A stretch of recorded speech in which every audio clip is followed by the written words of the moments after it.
হ্যাঁ, আমার নাম অমরেশ। আমার একটা প্রশ্ন আছে। আপনার মতে ঈশ্বর কেন আমাদের সৃষ্টি করেছেন? ঈশ্বর কি আমাদের এই পৃথিবীতে পরীক্ষার জন্য পাঠিয়েছেন, যাতে করে তিনি বিচার করতে পারেন বেহেশতে যাব না দোজখে? ভাই, আপনি প্রশ্ন করলেন ঈশ্বর আমাদের বানালেন কেন। আমি একটা লেকচার দিয়েছিলাম সৃষ্টির উদ্দেশ্য নিয়ে, প্রায় 1 ঘন্টা ধরে।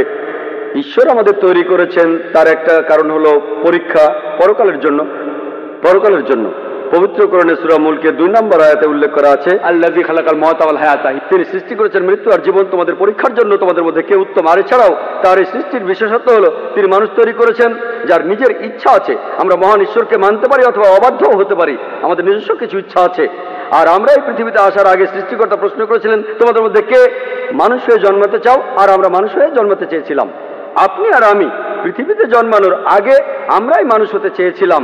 আর সেজন্য সর্বশক্তিমান ঈশ্বর আমাদের কিছু ইচ্ছা শক্তি দিয়েছেন। এখন এই ইচ্ছা শক্তির কারণে আমরা ঈশ্বরকে মানতে পারি, আবার অবাধ্যও হতে পারি। ঈশ্বরকে মানলে বেহেশতে যাব, আর অবাধ্য হলে যেতে পারবো না।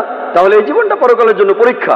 অন্যান্য জীবজন্তু, ফেরেশতা, এদের ইচ্ছা শক্তি নেই, তারা সবসময় আল্লাহ সুবহানাহু ওয়া তাআলাকে মেনে চলে। তাই আমরা পরীক্ষা দিতে চেয়েছি, আমরা পরীক্ষা দিচ্ছি। এখন পরীক্ষা দিচ্ছি, এই পরীক্ষার উপর ভিত্তি করে আমরা আমাদের পুরস্কার বা শাস্তি পাবো।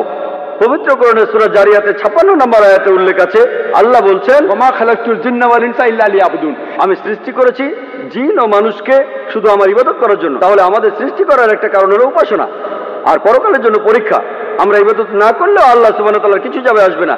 তার ইবাদত করেন বা না করেন, তারপরও তিনি মহান। এতে তার কোনো উপকার হবে না, কোনো ক্ষতিও হবে না। আমরা সবাই পরীক্ষা দিচ্ছি, আমাদের ভালোর জন্য চেয়েছিলাম। যেমন আমি মেডিকেলে পরীক্ষায় পাশ করতে চেয়েছিলাম, আমি চেয়েছিলাম, তখন আমাদের টিচার আমাদের পরীক্ষা নিলেন, আমি সেই পরীক্ষায় পাশ করলাম। একইভাবে ভাই, আমরাই চেয়েছিলাম, আমরা এখন পরীক্ষা দিচ্ছি। আর বিস্তারিত জানার জন্য আমার ভিডিও ক্যাসেট দেখুন, এই সৃষ্টির উদ্দেশ্য।